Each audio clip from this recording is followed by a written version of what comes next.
security who worked at night. I called them up with a little advice about them bad robot animals that don't play nice. Use the cameras, close the doors, or else you go to heaven like the bad 87. When they bite your lobe and your brain spills out, the scary robots sometimes make me scream and shout. 12 to 6 didn't seem so bad, till I learned of all the evils Freddy's had. They wanna stuff my body in a Fazbear suit till my heart starts beating like a freshy fruit, yeah. 5 nights at Freddy's, please let me survive. 5 nights at Freddy's, endless animatronic frights. 5 nights, dim lights, no sleep, they creep.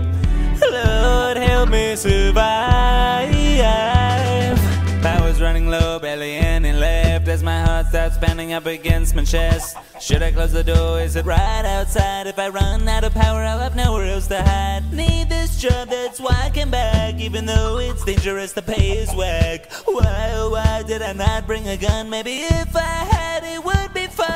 5 nights at Freddy's, please let me survive. 5 nights at Freddy's, endless animatronic frights. 5 nights, dim lights, no sleep, they creep. Lord help me survive. 5 nights at Freddy's, please let me survive. 5 nights at Freddy's, endless animatronic frights. 5 nights, dim lights, no sleep.